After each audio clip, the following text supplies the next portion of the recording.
hacia el Padre lo denomina Cristo, yo soy el camino. O sea, pues de que el camino para llegar a la salvación dice que es un camino angosto. El camino que lleva a la perdición es un camino ancho. Pero dentro de Cristo, cuando nosotros caminamos con Él y aprendemos a llevar su yugo, como Él dijo, mi yugo es fácil y ligera mi carga, yo creo que ese camino que la Biblia lo denomina como angosto se puede convertir en una autopista. Se puede convertir en una autopista de 8 carriles, fíjese. La Biblia habla de eso. Pero en esta hora yo quisiera que veamos nada más 4. 4 carriles que nos pueden llevar a la felicidad en Cristo. ¿Cuántos dicen amén? En Cristo está la verdadera paz, la verdadera felicidad, el verdadero gozo. Porque el gozo que el Señor nos ha prometido es su gozo. El gozo que Él experimentó aquí en la tierra, y el gozo que Él experimentó aquí en la tierra es el Espíritu Santo. Porque la Biblia dice que el Espíritu Santo vino sobre Él y le dio tal poder y tal habilidad que comenzó a sanar corazones, a sanar almas, a vendar a los que estaban heridos, a curarlos, a los quebrantados de corazón, a abrir la puerta de las cárceles a los que estaban cautivos y a los que estaban presos también. Y luego el Señor comenzó a ungir con aceite también la cabeza de sus hijos, de su pueblo, y a quitar manto de tristeza y poner manto de alegría en vez de un manto de luto. Y comenzó a dar tal alimento a su pueblo, a sus arbolitos, a sus hijos, porque así nos compara el Señor a árboles, que nos hizo plantíos de Jehová para que llegáramos a ser árboles de justicia. ¿Cuántos dicen amén? Entonces quisiera ver esos 4 carriles que vamos a hablar brevemente en esta hora. De estos 4 carriles, usted los puede encontrar, diga conmigo, Mateo, capítulo 5. Entonces el Señor Jesucristo habló sobre estos 8 carriles, pero vamos a ver 4. Veamos el primero. La bienaventuranza que el Señor dio a los pobres, pero no solo pobres, sino que dice pobres de espíritu. Entonces, veamos, ese es el primer carril a la felicidad, ser pobre de espíritu. Veamos el segundo, los que lloran. Qué raro esos carriles, ¿no? Yo le dije que el camino era angosto, pero se puede convertir en una autopista. Pero uno de esos carriles se denomina el carril de los que lloran. El otro es el carril de los humildes. Y el número 4, el de los hambrientos y sedientos. Entonces vemos ahora el panorama, ¿verdad? Ahora podemos ver los 4 carriles y hay 8, hay 4 más que vamos a ver más adelante. Pero quiero enfocarme empezando con los que son pobres de espíritu. Entonces veamos la primera bienaventuranza. Dijo el Señor Jesucristo en aquel mensaje, aquel sermón del monte, dice, bienaventurados los pobres en espíritu, pues de ellos es el reino de los cielos. Entonces viene el Señor y no solamente pone el carril en la autopista, sino que pone también el galardón. Entonces, ¿cuál es el galardón de los pobres? ¿Cuál es? Que de ellos es el reino de los cielos. Entonces, por eso es muy importante que realmente enfoquemos que no se trata de ser pobre, sino se trata de ser pobre de espíritu. Porque entonces estaríamos excluyendo a los ricos, ¿no? Y el Señor dice que Él no hace acepción de personas. Al Señor no le importa que una persona sea millonaria o billonaria o pobre. Al Señor le da igual. Pero lo que el Señor ve es quién tiene un espíritu pobre. Alguien que se siente necesitado, alguien que es un menesteroso, alguien que es el que necesita constantemente de depender de Dios. Ese es alguien que es pobre de espíritu porque no es autosuficiente. El autosuficiente por lo general es arrogante, es orgulloso. Aunque tenga necesidad, no demuestra. Y cuando quiere oír, oye, y cuando no quiere oír, se hace el disimulado. Y está oyendo perfectamente lo que se le dijo, pero su orgullo no se lo permite. Entonces simplemente esa persona no es un pobre de espíritu. Ahora vemos en la Biblia pobres de espíritu. Dice que el Señor buscó un hombre en toda la tierra y encontró a alguien que era pobre de espíritu y se llamaba Noé. Y por causa de ese pobre de espíritu, se salvó él y su familia. Luego el Señor busca a otro y encuentra a un hombre que era muy rico, que se llamaba Abraham, pero que era pobre en espíritu. Entonces veamos de que Dios no hace acepción de personas. También encontró a otro grupo de personas entre las cuales habían diferentes clases sociales. Y a los primeros dos pobres de espíritu que el Señor encontró eran dos hermanos. Uno se llamaba Andrés. ¿Y el otro cómo se llamaba? Pedro. Luego encuentra otros dos pobres de espíritu. Uno se llamaba Juan y el otro se llamaba Jacob. Entonces ahí podemos ver nosotros cómo el Señor comenzó a escoger hombres. En este caso, estos cuatro varones eran pescadores, pero no solamente eran pescadores, sino que eran hijos de empresarios. Ellos trabajaban con su padre, tanto Andrés como Pedro y también los otros dos hermanos, Juan y Jacob. Ellos trabajaban con su padre, pero ellos dejaron todo, dejaron las redes, dejaron la empresa y se fueron tras el Señor. Estos hombres no tenían una educación alta en cuanto a lo que se refiere a la universidad o cosas intelectuales. Eran personas simples, pero trabajadores y que no eran pobres tampoco económicamente, sino que tenían sus posibilidades de vivir bien.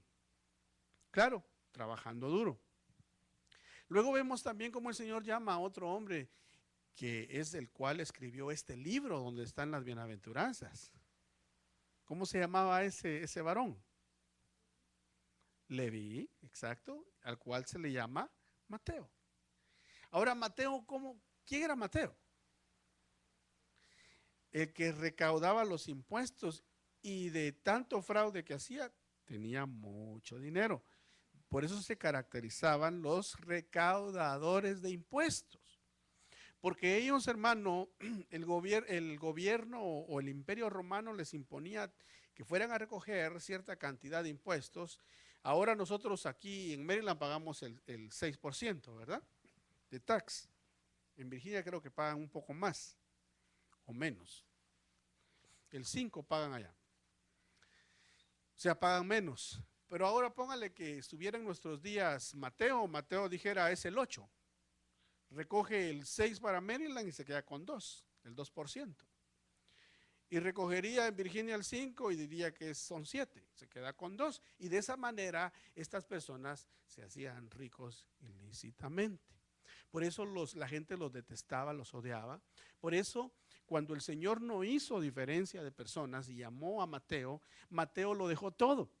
Mateo dejó su riqueza por el Señor y la manera de enriquecerse ilícitamente por el Señor. Luego vemos a otro hombre que este no era parte de los apóstoles y los discípulos del Señor como lo eran los 12, pero hay otro que era bajo de estatura, ya lo identificó usted también, ¿verdad? Que se subió a un árbol, pero fíjese la actitud de él.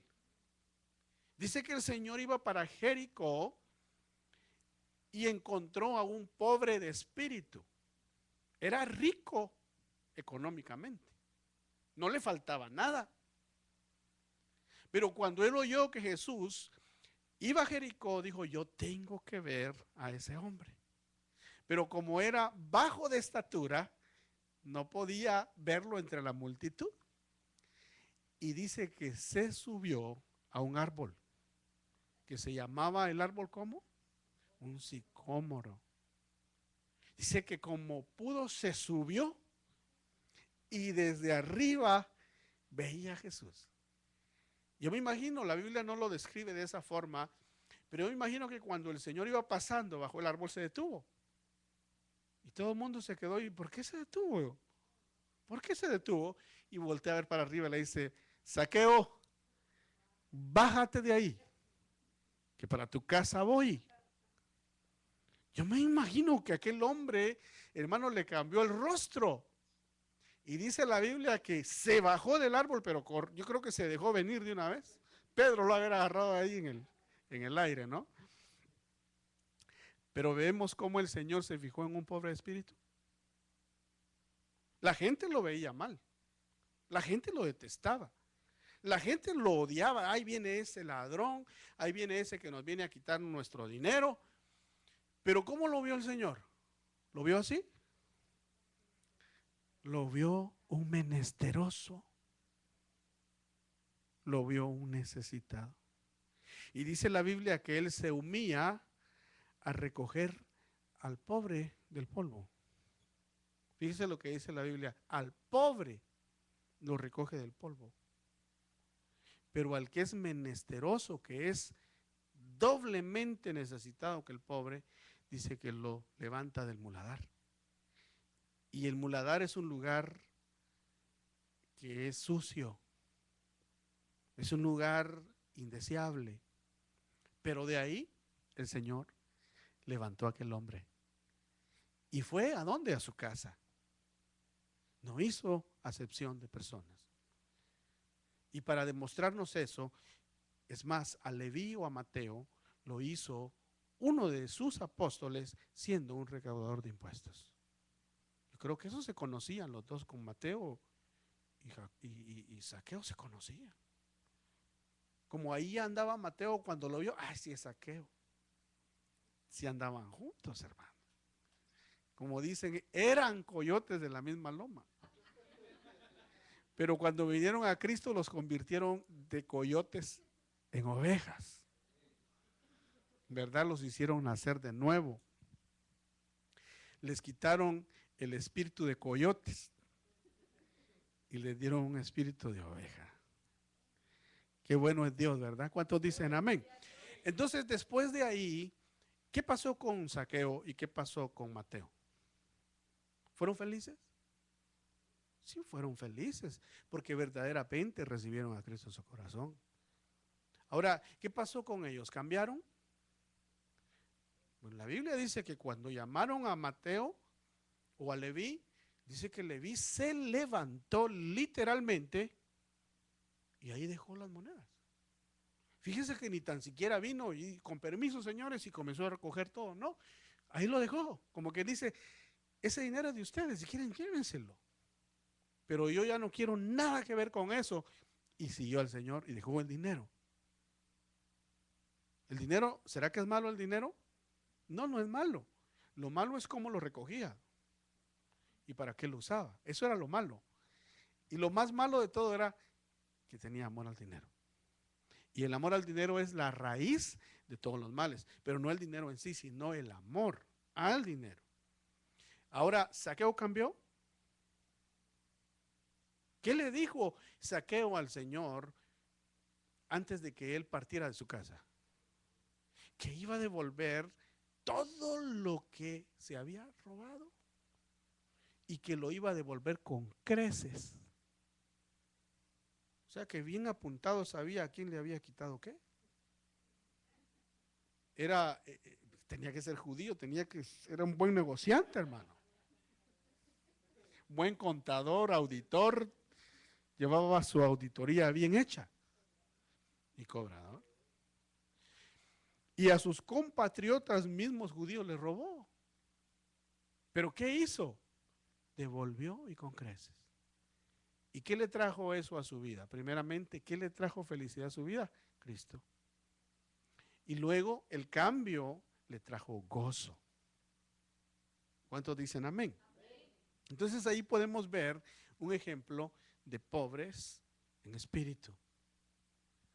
Vemos, aquí, en la Biblia podemos ver muchos casos, pero yo creo que esos dos casos son bien notorios, porque estamos hablando de gente pudiente, pero pobres en espíritu.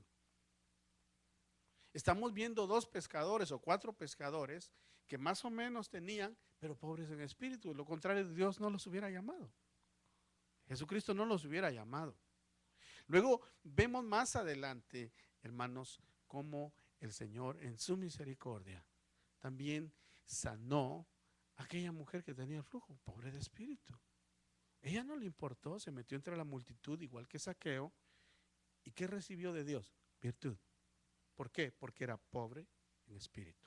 Entonces vemos, después de que ella fue sana, ¿cómo quedó? ¿Quedó feliz? ¿Quedó feliz? Le pregunto. Yo creo que sí, porque ella dice que se había gastado toda su fortuna. O sea que no era cualquier persona que tenía un poquito de dinero en el banco, tenía mucho. Que se lo había gastado todo en doctores. Hay gente que no parece, hermano, y tiene mucho. Y hay gente que aparenta y no tiene nada. Alguien me contaba a mí que en una ocasión estaba sacando dinero de esas maquinitas del ATM, del cajero automático, y cuando se fue la persona que estaba delante de él, se le olvidó su recibito ese que da la máquina.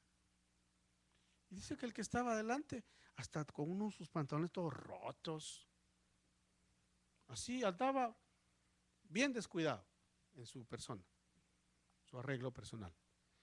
Pero cuando él llegó a la maquinita y puso su tarjeta y quitó el ticket y lo vio, decía que en su cuenta tenía $250,000. Yo imagino que así era esa mujer que tenía el flujo. No parecía. Y se había gastado todo su dinero en doctores, pero llegó al punto de empobrecerse espiritualmente que vino a Cristo y después no le importó ya no tener todo eso, pero consiguió la felicidad en su alma. Entonces vemos el primer carril, ¿verdad? Veamos cómo Cristo demuestra esto. Dice la Biblia en 1 Pedro 2:22, el cual no cometió pecado ni engaño alguno, se halló en su boca, y quien cuando le ultrajaban no respondía, ultrajando, cuando padecía no amenazaba, sino que se encomendaba a aquel que juzga con justicia. ¿Quién fue ese? Cristo.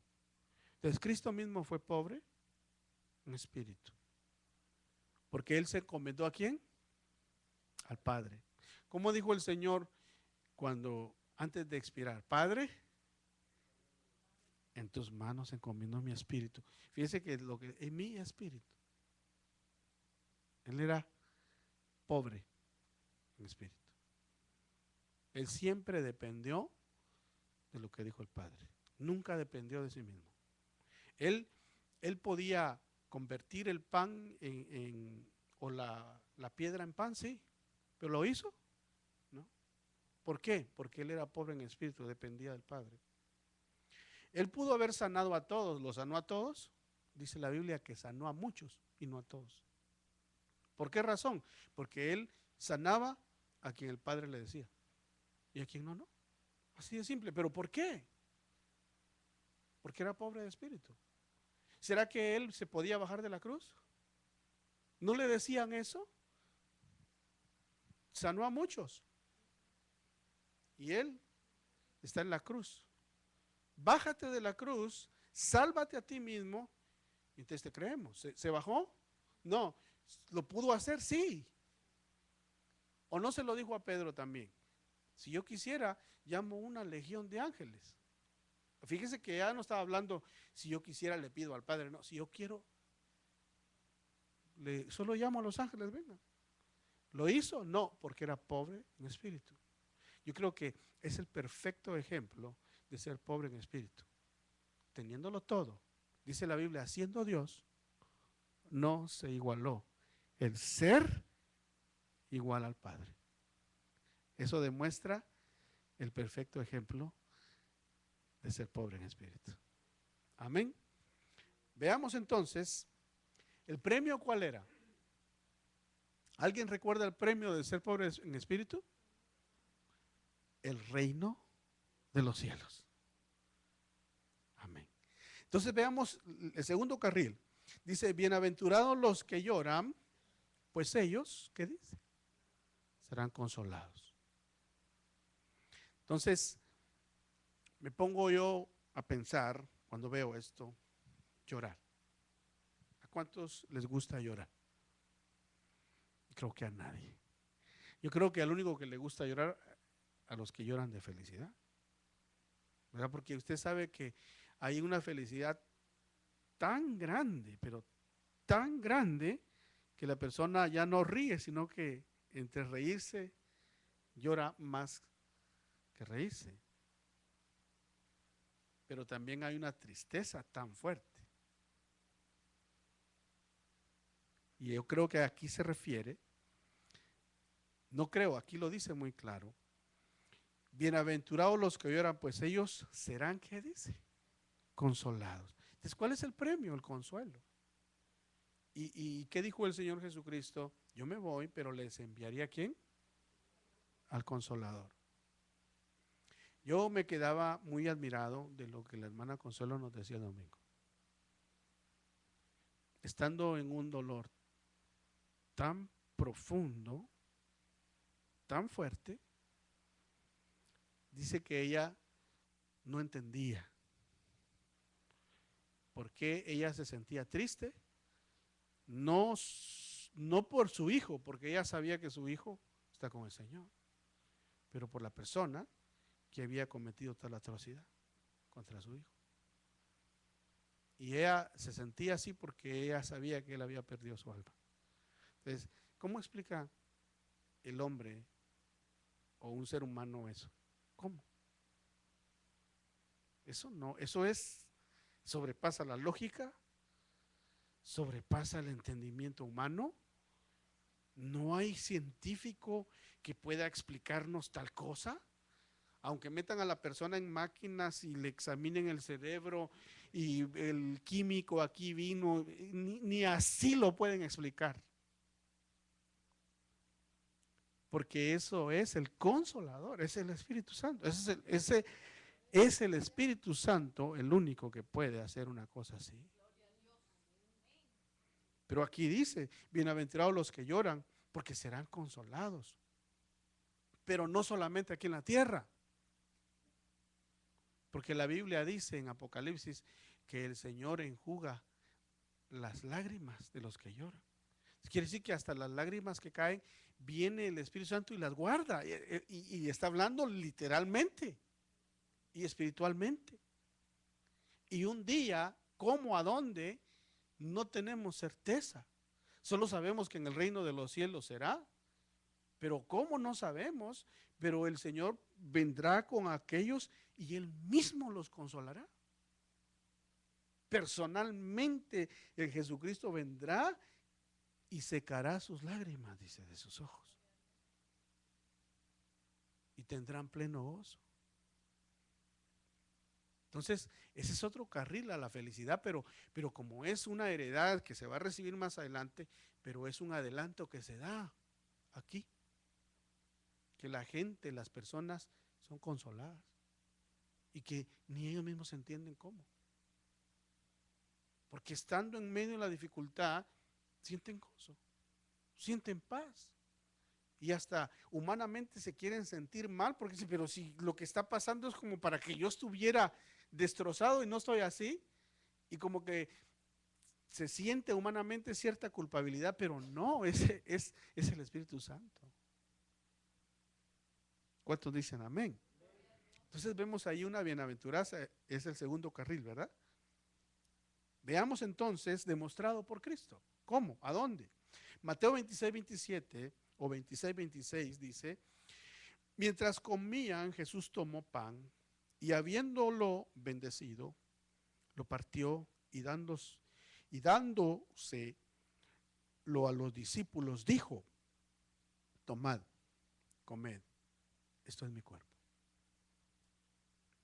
Y tomando una copa y habiendo dado gracias, se la dio diciendo: bebed todos de ella. ¿Cómo explicamos eso?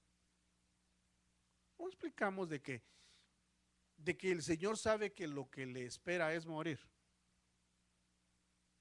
¿Cómo explicamos que lo que le espera, y Él lo sabe porque lo dice en Getsemaní: Padre, si es posible que esta copa pase de mí? ¿Usted cree que el Señor tenía temor a lo que le iba a pasar? Humanamente creo que sí. A lo que le iban a hacer, lo iban a humillar, todo lo que iban a hacer con Él. Él tuvo humanamente temor. Pero más allá de eso, había algo más que angustiaba su alma. Que no se iba a enfrentar solamente a los humanos, se iba a enfrentar como hombre, como siervo, a las potestades espirituales de maldad. Y lo que más le angustiaba a su alma era que el Padre lo iba a abandonar. Porque mire, hermano, cuando la Biblia dice, Salmo 27, si Dios está conmigo, ¿quién contra mí? Puede haber temor adentro en el corazón humanamente, pero por dentro, pues vénganse si quieren. Porque sabe que quién le va a salir al frente a defenderlo. Dios. Pero el Señor sabía que en la cruz el Padre lo iba a abandonar. Creo que esa era la angustia más profunda que él tenía. Entonces él demostró que aún iba a llorar, iba a sufrir, pero sabía el Señor. Por eso él es el que demuestra la bienaventuranza, que iba a sembrar con lágrimas, pero iba a cegar con regocijo. Porque la Biblia dice que él lo dijo: así como cae el grano de trigo a tierra, es necesario que caiga y que muera. Pero cuando muere, comienza a traer fruto. Entonces él sabía que con su muerte él iba a traer muchos hijos a la gloria. Ya no iba a ser el unigénito, sino el primogénito. Pero ese proceso era de llorar. Pero dice que el que siembra con lágrimas, con regocijo segará. Y así el Señor lo hizo. Cuando se levantó glorioso al tercer día, con regocijo. ¿Cuántos dicen amén? Pero aquí él está anunciando su muerte. Veamos que también José lo demostró. ¿Qué José? José, el padrastro del Señor Jesús. O su padre simbólico, terrenalmente hablando, porque él es el hijo del hombre, el hijo de Dios. Pero ¿cómo es que José también lloró? Porque él estaba bien enamorado. Él estaba ilusionado con la muchacha. Él sabía de que se iba a casar con una virgen y que él había esperado toda su vida para eso, y que de repente venga la muchacha y le dice: estoy embarazada. ¿Qué piensa que pasó con él? ¿Lloraría? ¿Será que lloró o no? ¿Qué dicen los muchachos? ¿Qué dice Jonathan? ¿Lloraría? Creo que sí. Fíjese, entonces, él lo demostró. Pero ¿qué hizo? Se sobrepuso, y dice la Biblia que él recibió a María y la protegió. Aunque entendía él eso. Yo no lo entendía. ¿Sabe por qué le digo? Porque a él no le bajaron a explicar. A él el ángel le dijo: toma a María por esposa, porque lo que hay en ella es santo, es el Hijo de Dios. Pero no le dio una explicación mayor. O sea que él tuvo que creer, tuvo que tener fe, porque el ángel no le apareció literal. A María sí le apareció un ángel literal. A él le apareció literal en sueño. Entonces, para que él haya creído el sueño, después de haber llorado, tuvo que creer. Tuvo que creer.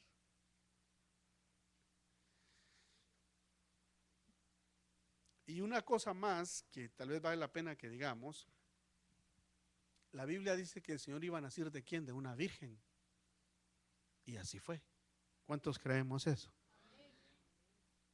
El Espíritu Santo vino sobre María, depositó en el vientre de ella al Señor, al Hijo de Dios, se formó, creció como todo niño y nació de una virgen.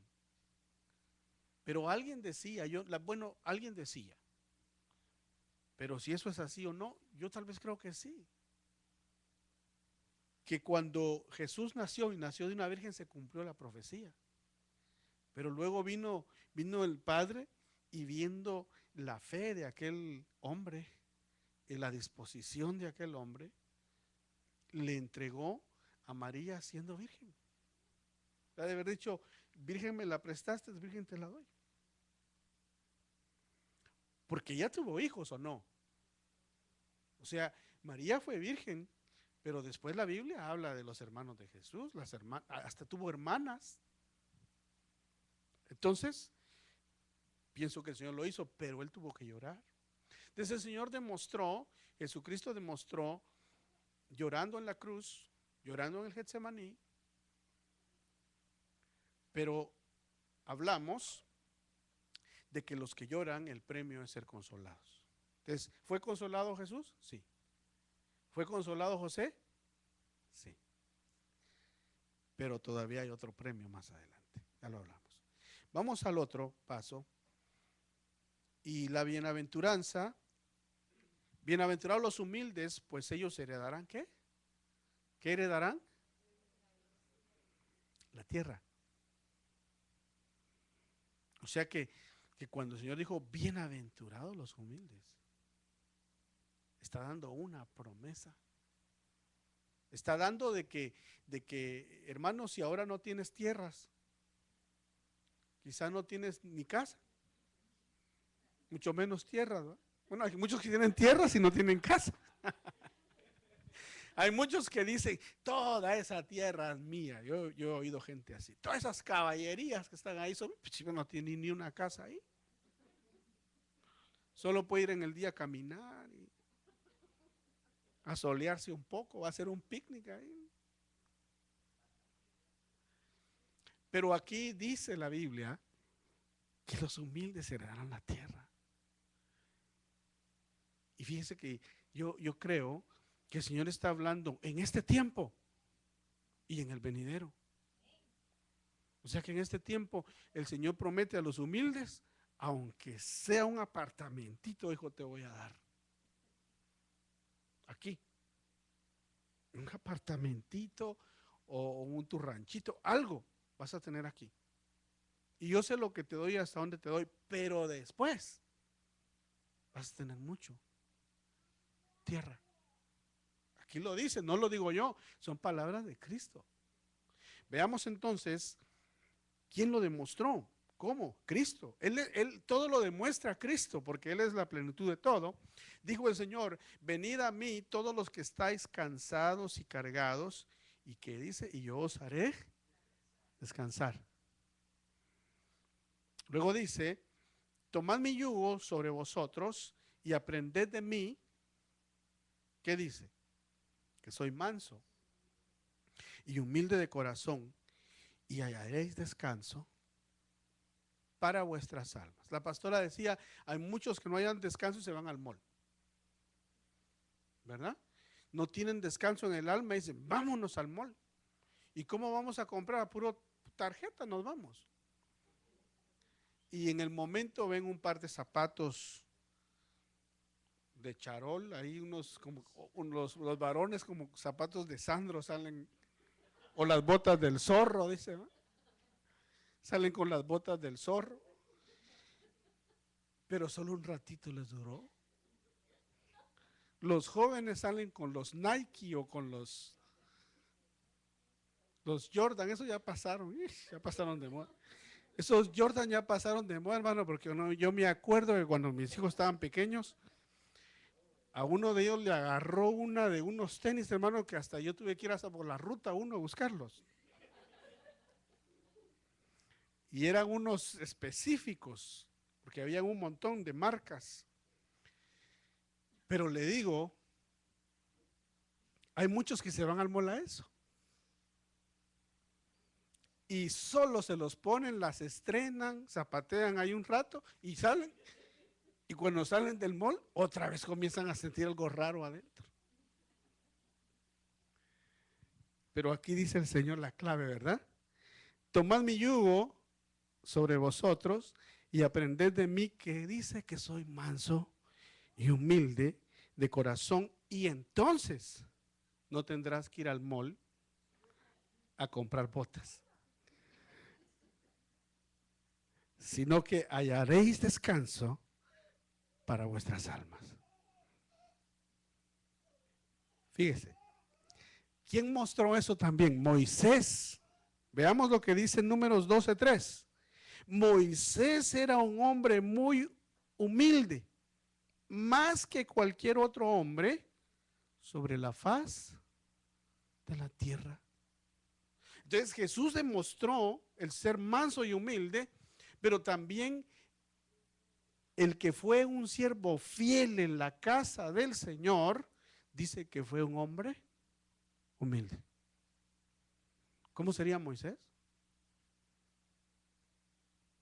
¿Cómo sería Moisés? Moisés era el juez, el profeta de Dios, de todo el pueblo de Israel, y eran millones de personas. Y nada que ver, hermano. Una persona accesible, una persona que se podía hablar con él.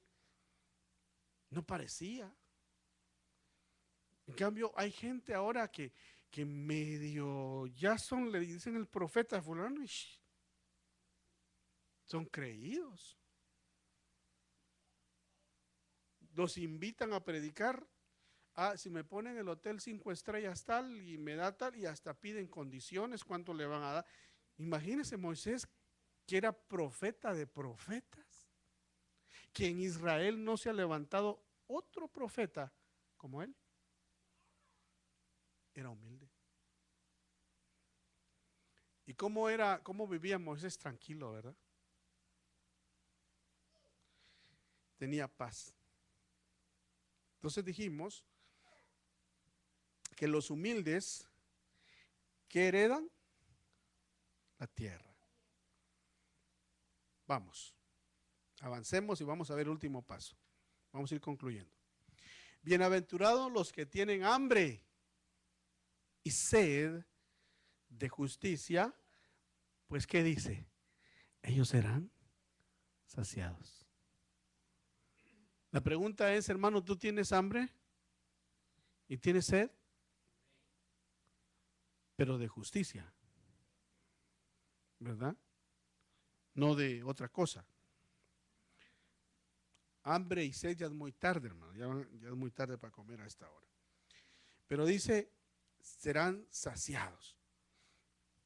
Veamos entonces, ¿quién lo demostró? Cristo. Jesús dijo, mi comida, ¿qué dijo? Es hacer la voluntad del que me envió y llevar a cabo su obra. ¿Sabe dónde fue eso, verdad? Que les dijo eso. Cuando estaba hablando con la samaritana. Que los discípulos se fueron a comprar comida. Y cuando regresaron, a Pedro casi se le cae la sopa. Porque lo halló hablando con una mujer. Un escándalo, dijo Pedro. ¿Cómo es? Con una mujer está hablando. Casi se le cae. Y fue que el Señor les dijo, mi comida es hacer la voluntad del que me envió y llevar a cabo su obra. Entonces el Señor nos da a entender allí y nos demuestra de cómo Él sacia a los hambrientos y a los sedientos. Porque Él le dijo a la samaritana, dame de beber, y ella pues como que no quería. Pero le dijo, si tú supieras quién te pide agua, tú le pedirías a Él. Y fue que tuvo aquel encuentro con aquella mujer. ¿Fue saciada ella? Les pregunto, ¿fue saciada? ¿Cuántos maridos había tenido? 5. Y el que tenía eran 6. Pero le dijo el Señor, 5 legales has tenido. Porque eso es lo que le está diciendo. 5 maridos legales has tenido. Y el que ahora tienes no es legal. Eso es lo que le está diciendo. O sea, 5 maridos has tenido y con el que vives ahora no es tu esposo.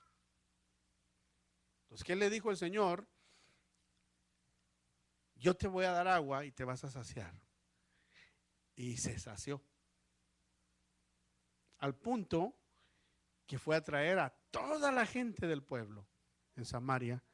Y el Señor se quedó con todos los samaritanos varios días. ¿Hizo acepción de personas el Señor? Usted sabe que para los judíos no era conveniente asociarse con los samaritanos. ¿Cómo quedaría Pedro? ¿Cómo quedó Andrés? No les quedó otra, hermano. Yo creo que no mucho les gustó. Pero como donde manda capitán no manda marinero, tuvieron que quedarse ahí con él. Y yo deduzco que no les gustó mucho. ¿Sabe por qué? Porque cuando el Señor envió a Pedro a la casa del centurión, ¿quería ir Pedro? No quería ir. Pero el Señor sació a Cornelio. ¿Lo sació? ¿Qué tenía él hambre de qué? Hambre y sed de justicia. ¿Qué hacía él todas las mañanas? Oraba. ¿Qué hacía él con su dinero? Daba ofrendas. No solo a los pobres, sino que ayudaba a los judíos. Es más, él ha de haber hasta ayudado a construir sinagogas. Él decía, es para Dios. Yo no sé cómo, pero yo algo quiero hacer para Dios. ¿Lo sació Dios? Sí.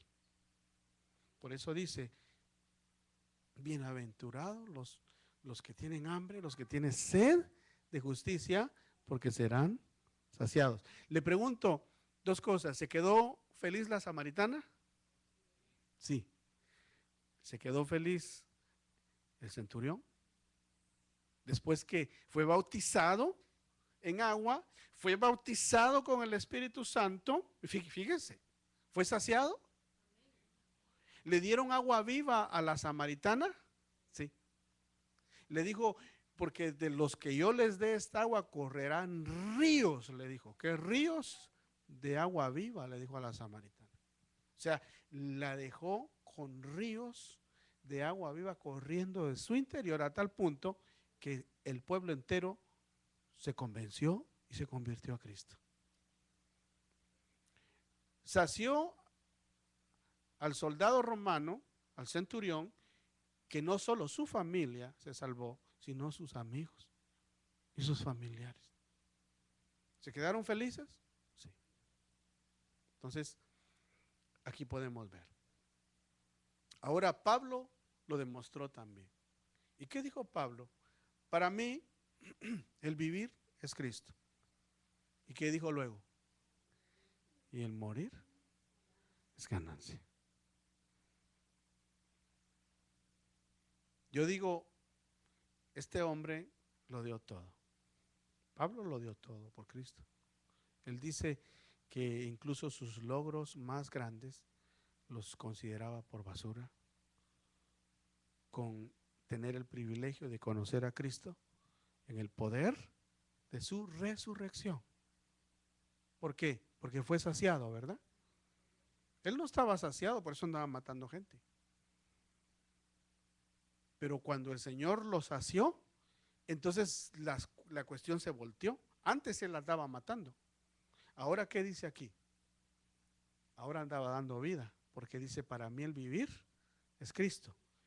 Y luego dice, y ahora ya no mato, ahora mejor, aunque yo muera, eso va a ser una ganancia para mí. Entonces, le cambió la vida a Cristo. ¿Era feliz Pablo? Pablo era feliz. ¿Sabe a qué punto llegó a ser feliz Pablo? Que ningún hombre en la Biblia, solamente él, dice que acabó la carrera. Él es el único que dice, yo acabé mi carrera. He peleado la buena batalla. He ganado la fe. Y por lo demás, solo me espera. O sea que todavía tiempo extra tuvo. O sea que Pablo lo hubiera alcanzado para irse de vacaciones todavía al Caribe, con su carrera ganada. Porque él dijo, me espera, lo único que me espera es la corona de justicia. Yo no sé si yo he leído mal, pero yo no he visto a ningún otro que diga una cosa semejante. Solo Pablo. O sea, que fue saciado. Claro, ahí está la constancia, está escrito, está certificado por el Espíritu Santo, que tanto la samaritana como el centurión y Pablo fueron saciados. Entonces, si vimos esos 4 carriles a la felicidad, ¿será que el Señor lo puede hacer por usted hoy? ¿Será que usted quizá hoy vino con algún problema? Y que cuando se estaba cantando no quería cantar, cuando se le decía adore no quería abrir los labios, no quería hacer escuchar la voz al Señor. Pero ¿no será que porque había algo ahí? Tal vez estaba pensando irse al mall mañana. Ya no hay necesidad. El Señor está aquí. Yo le voy a invitar que se ponga de pie y oremos al Señor. Y que le pidamos al Señor que Él traiga al corazón. Si estás llorando, que te traiga consuelo. Si me quieres acompañar, hijo, por favor. Pero yo quisiera que no se mueva nadie. Solamente vamos a ser breves. Pero cierre sus ojos. Y quiero que le ponga su carga al Señor, cualquiera que sea. Si es pobre, espíritu.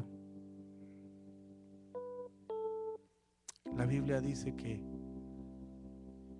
de ellos es el reino de los cielos.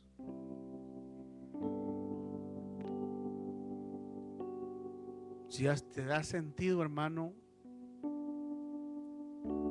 quizá triste, has estado llorando, el Señor está aquí para consolar. Si has sentido en tu corazón que necesitas más de Dios,